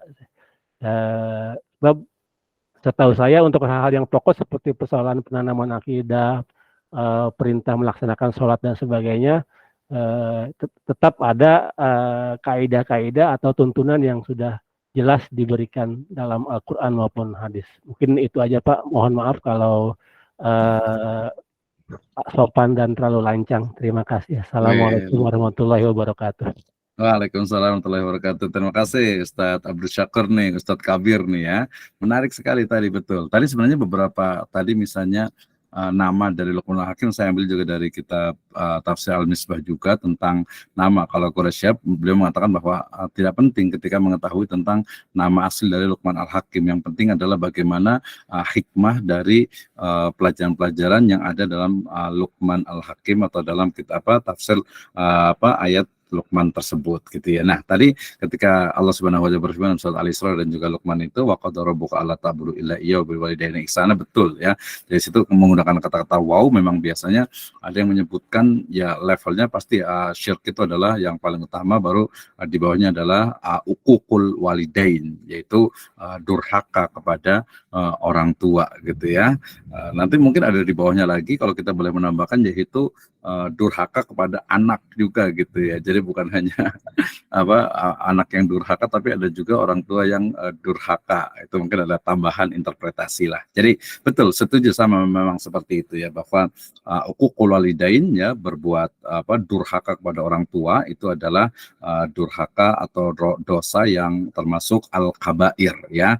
Ya boleh menyebut ayat konteks dua ayat ini memang syirik dan juga yang disebut tadi dengan uququl walidain. Oke, setuju sekali ya. Oke, bagus. Yang lain juga boleh nanti berkomentar. Nah, tadi saya menjawab dari Ustadz Mahfud ya. Kalau saya berangkat dari ini dulu, dari keilmuan atau perkembangan keilmuan. Ya, kalau saya boleh mengatakan bahwa ilmu pengetahuan utamanya yang ada di dunia akademik dan juga di masyarakat populer itu memang syarat dengan ideologi ya, dengan berbagai ideologi. Sehingga kemudian ya ketika kita mengajarkan satu contoh tadi ya, larangan atau dilarang untuk mengucapkan jangan kepada anak ya. Jadi jangan hanya berhenti di situ, itu kan verbalnya gitu ya. Tapi di balik itu adalah muncul tentang ini respon terhadap misalnya HAM, hak asasi manusia misalnya. Gitu ya. Bahkan ada teman itu buat sebuah tulisan tentang kaitan antara tadi kata-kata yang ada di dalam Al-Quran, kalam ya lebih tepatnya ya, kemudian juga pendidikan yang ada di dalam Islam, kemudian dikaitkan dengan hak asasi manusia, HAM gitu, terutama nanti HAM anak gitu ya, maka itu jelas sekali, itu syarat sekali dalam Islam itu dengan kata-kata atau istilah-istilah yang melanggar HAM. Tetapi kemudian ya tadi karena ideologi atau lebih tepatnya basic pemikirannya atau saya menyebut dengan basic paradigmanya itu berbeda, sehingga kemudian ya ada beberapa yang mencoba untuk menggabungkan, mencoba untuk mensinkronkan gitu ya. Kalau saya ya setuju saja dengan mensinkronkan, tetapi kita harus berbicara dulu ya tentang bagaimana sebenarnya akar asas dari pendidikan anak di dalam Islam. Makanya tidak pernah ada habisnya ketika ya, kemudian juga ilmu atau pendidikan anak dalam Islam gitu ya, terutama tadi untuk menjawab berbagai ya pemikiran-pemikiran yang ada di luar sana. Jangan salah ya, jurusan kita, prodi kita ini ya, walaupun dia di UIN, di IAIN, di STAIN ya, di STAI, di state kita itu ada beberapa orang yang mengatakan bahwasanya apa bedanya ilmu pendidikan agama Islam dengan ilmu pendidikan. Nah, ya, jadi ini adalah tugas dan tanggung jawab kita nih sebagai seorang master gitu ya, untuk bisa menjawab ini loh beda. Ilmu pendidikan dengan ilmu pendidikan Islam atau ilmu pendidikan agama Islam itu so differences, beda sekali. Ya, kalau ada di situ kesamaan hanya bagian-bagian tertentu karena berbicara tentang mendidik, tapi dasar pemikirannya, ya, cara mendidiknya, kemudian juga mungkin media yang digunakan, termasuk metode atau cara dalam mengajarkan. Ya, kalau dalam paradigma lain, ya mungkin dalam ilmu pendidikan beberapa yang berkembang itu tidak boleh menggunakan kata jangan, ya kemudian juga misalnya tadi kalau di hadis kemarin kita sudah sempat bicara tentang muru auladakum fisab'in fadribuhum, ya memukul, ya wah ini lebih jauh lagi, lebih nggak boleh lagi, tapi kita berbeda gitu, bukan itu. Toh ketika kita itu memukul misalnya bukan untuk memukul yang menyakiti, ya berbeda sekali. Jadi kenapa itu berkembang? Kalau ditanyakan ya karena memang paradigma pendidikan yang berkembang itu bukan berasal dari paradigma pendidikan Islam. Ya padahal we are as a Muslim, kita sebagai Muslim harus meyakini la roiba fih, tidak ada keraguan di dalam ya Al-Quran dan juga hadis tentu saja. Dan Islam itu adalah apa? Ya'lu wala yu'la alaih.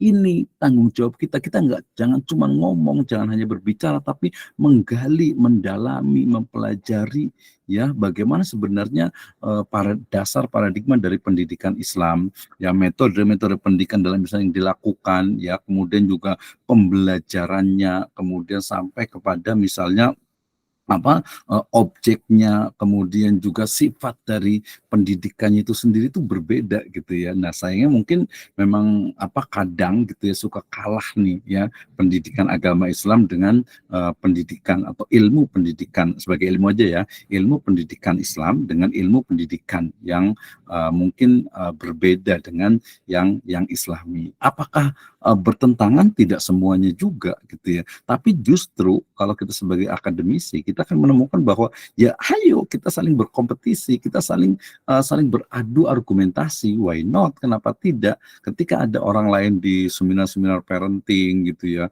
termasuk mengajar dan lain sebagainya gitu ya, mereka mengatakan seperti ini, tidak gitu ya. Kalau cuma tidak, kenapa? Ayat Al-Quran baik secara tekstual ataupun kontekstual jelas sekali gitu ya. Nah, tapi justru kita bisa jelaskan misalnya kenapa ada kata tidak boleh, ya karena mungkin wallahu a'lam, maksudnya bukan wallahu a'lam menyerahkan kepada Allah. Allah itu yang lebih mengetahui tentang ciptaannya. Ya, kenapa manusia itu pertama itu disebutkan juga syahadat itu kan la ilaha illallah, tidak ada ilah kecuali Allah. Artinya berarti ini kemarin saya lihat beberapa kajian tentang psikologi Islam juga sudah mulai berkembang gitu ya. Psikologi Islam itu juga ingin bukan mematahkan sih ya, sebagai bukan juga alternatif tapi sebagai pembanding. Ya, sebagai pembanding dari ilmu psikologi yang ada sekarang ini. Nah, ilmu pendidikan agama Islam, ilmu pendidikan Islam itu sudah dari dulu sebenarnya. Cuman kadang memang lagi-lagi gozul fikr di bidang pendidikan, ilmu pendidikan ini yang harus kita lakukan, sehingga Ustadz Muhammad Mahfud yang lainnya semuanya itu adalah tugas kita untuk menggali. You are the master, Anda semua adalah ustadz, ustadzah yang memang bidang pendidikan agama Islam. Jadi kenapa tidak boleh? Ya karena basic paradigmanya berbeda, sehingga kemudian implementasi dan praktek-praktek pendidikannya itu pun berbeda. Saya sempat ini nih, mohon maaf nih, mungkin agak sedikit kritis ya, tapi sebagai akademik nggak masalah lah. Kenapa ya sekarang itu tren ya di berbagai tingkatan sekolah, TK misalnya gitu, SD ya, itu kok agak-agak kalau saya sebut itu agak sedikit berasal dari paradigma lain gitu ya. Misalnya nih, oh berarti apakah betul bahwa pendidikan TK misalnya gitu ya, banyak nyanyi-nyanyi gitu ya, banyak senang-senang pakai musik gitu ya.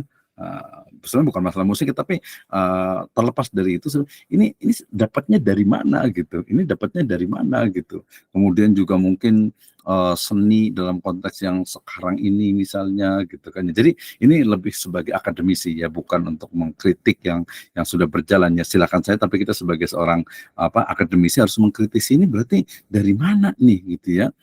Bagaimana jadi nanti ada nih siapa nih yang mau kita kasih challenge ya. Jadi pendidikan PIAUD, pendidikan Islam anak usia dini itu yang Islam itu kayak gimana sih? Nah, sehingga kemudian muncul nih ya, saya sebagai akademisi saja ya memosisikannya ya, ada beberapa komunitas yang ketika mereka ngajar TK ya ngajar aja gitu, ya nggak pakai istilahnya itu macam-macam gitu, nggak pakai bisa musik yang kenceng atau apa gitu, nggak seperti itu gitu ya. Tapi ini sebagai sebuah paradigma, bukan berarti saya setuju ya, tapi ya semestinya ya silakan saya, tapi sebagai sebuah, ini kenapa muncul teori tentang pendidikan anak TK seperti ini, pendidikan anak SD seperti ini, ya pendidikan anak SMP, SMA, gitu. Belum lagi bisa kita bicara juga tentang sex education misalnya. Itu kan dalam Islam itu juga harus jelas. Ada sedikit nih, ya 4 menit Ustaz Dede, silahkan. Biar pengalaman jadi agak memang ngomongnya agak sedikit kritis nih, biar ada yang komentar. Silahkan Ustaz Dede. Assalamualaikum warahmatullahi wabarakatuh. Waalaikumsalam warahmatullahi wabarakatuh. Hanya sedikit menanggapi saja Pak Dokter ya, terkait masalah tadi kalimat la tusyrik dengan yang sedang viral sekarang, perkataan dilarang untuk mengatakan jangan kepada anak gitu ya. Kalau menurut pribadi saya itu lebih kepada psikologi anak ya, terkait masalah kenapa kita dilarang untuk berkata jangan kepada anak, agar tidak membatasi sebetulnya sih kreativitas anak nantinya. Ketika orang tua sebentar-bentar anak seperti ini dikata jangan, anak mau melakukan ini dibilang jangan, ataupun yang lain sebagainya. Jadi itu tuh nantinya membuat anak itu terbatas berhubungan sosial dan lain sebagainya, itu membatasi dengan kata-kata jangan. Kan kadang-kadang orang tua juga ada yang overprotect ya Pak ya. Ada yang kadang anak mau main bergaul sama temennya jangan, anak main keluar juga jangan, bahkan ada yang mau mandi hujanan aja jangan, kayak gitu kan. Kayak gitu. Karena kayaknya itu membatasi kreativitas anak nantinya. Itu lebih kepada psikologis ya. Nah, kata juga ada juga kan, ketika anak bisa melakukan sesuatu sendiri, ini kadang-kadang karena khawatirnya orang tua, akhirnya orang tua berkata jangan kepada anak. Akhirnya si anak jadi terhambat kemampuannya untuk melakukan sesuatu yang sebetulnya dia bisa. Ya. Adapun kaitannya dengan kata tusyrik, mungkin ini berbeda pandangan sebetulnya antara bahasa jangan untuk anak dilihat dari segi psikologis, dengan kalimat la tusyrik, jangan mensekutukan Allah, itu ya pada ranah yang berbeda mungkin Pak ya. Kalaupun memang itu berkaitan dengan ketauhidan, jelas itu mutlak kalau urusan tauhid. Tapi terkait masalah perkembangan anak ataupun memang yang menjadi kebutuhan anak yang sekira-kira si anak itu mampu, ya mungkin orang tua harus berkuranglah kata-kata jangan kepada anak. Mungkin seperti itu Pak Dokter ya. Mohon maaf. Ini pandangan secara pribadi saja itu sih. Enggak, cukup bagus dengan ilmu psikologis saja itu sih. Betul. Ya, terima kasih ya Ustaz Dede, sudah cukup bagus ya. Sudah cukup bagus tadi, walaupun ilmu psikologisnya juga, ilmu psikologinya itu juga perlu kita periksa juga gitu ya, artinya kita harus kritis juga. Jadi salah satu dari tujuan kuliah itu kita adalah berpikir kritis gitu ya, jadi tidak menerima begitu saja. Tapi jadi tadi yang saya sedikit kan tentang ilmu psikologisnya, tetapi memang solusinya adalah memang tadi wad'us syai' ala mahalih ya, jadi meletakkan sesuatu itu pada tempatnya. Kalau tadi konteks ayat itu, Luqman itu jelas sekali ya, Luqman 13 itu jelas sekali, itu adalah seorang ayah yang mendidik anaknya, anak bunai Ya, berarti itu jelas sekali memang anak. Berarti memang ya, memang nggak boleh mengucapkan la tidak boleh la tusyrik billah. Berarti menggunakan kata-kata la gitu ya. Nah, berarti jalan tengahnya itu adalah memang ya nanti juga ada antum a'lam bi umri atau bi amri dunyakum. Artinya masalah-masalah yang sifatnya memang itu qat'i, larangannya memang harus kita menggunakan tidak boleh. Tapi pada hal-hal yang sifatnya mungkin keduniaan yang tidak dia masuk ke dalam masalah keduniaan dan mungkin bukan sifat dari overprotective, maka itu ya tidak perlu mengucapkan jangan gitu ya. Misalnya tidak boleh bergaul dengan orang miskin gitu kan ya, itu ya jangan gitu ya. Nah tapi juga ada aturannya juga karena orang tua juga niatnya sebenarnya baik juga. Tapi saya lebih kepada tadi implikasi dari sebuah pemikiran tentang dasar paradigma berpikir dari ilmu pendidikan yang dimiliki itu. Makanya kita harus kritis juga gitu ya. Nah kita menjawabnya juga harus dengan apa? Oke, kenapa seperti ini? Berarti tadi walaupun solusi udah ketemu, berarti dalam hal-hal yang prinsip yang sifatnya itu adalah qat'i, ya kita harus mengatakan tidak kepada anak ya. Ya kan jangan say no to drug gitu, say no to narkoba kan juga katakan tidak gitu ya.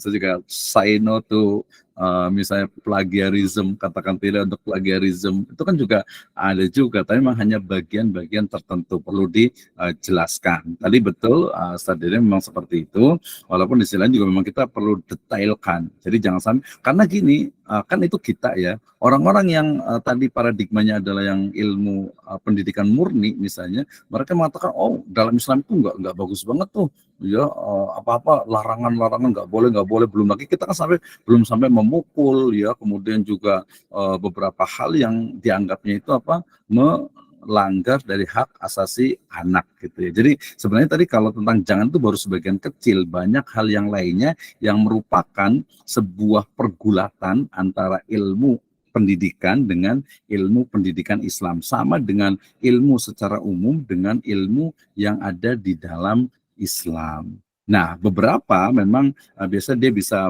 mengakomodir, beberapa menolak, beberapa menerima, beberapa menyeleksi gitu ya. Nah, kayaknya sih khairul umur awsatuha gitu ya. Jadi yang wasatiyah, yang pertengahan saya rasa itu ya kita menerima tetapi tidak keseluruhan.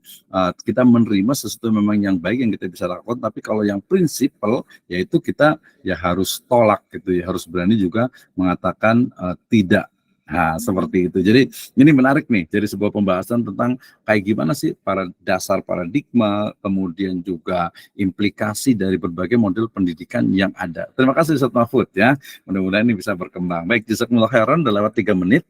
Intinya ya, insya Allah kayaknya besok juga kita akan masuk lagi kayaknya gitu ya. Nanti terkait dengan banyak pendidikan. Jadi nanti boleh baca-baca tentang berbagai ayat Al-Quran, ya kemudian hadis yang berbicara tentang satu tema, satu topik utama tentang dunia pendidikan gitu ya, tentang dunia pendidikan. Nanti ya tafsir berarti Al-Quran dengan Al-Quran, Al-Quran dengan hadis, Al-Quran dengan akwal, Al-Quran dengan bahasa Arab, Al-Quran dengan ilmu, kekinian, sains, Al-Quran dengan isyarah gitu ya, dan juga Al-Quran dengan pemahaman, kuat pemahaman kita, sehingga kita akan menemukan kalau berbeda ya kita tinggal bandingkan saja dengan pendapat yang lainnya. Nah, seperti itu. Demikian, jazakumullahu khairan ala ihtimamikum. Oh, Ustaz, Ustaz kemudian mau berkomentar, silakan.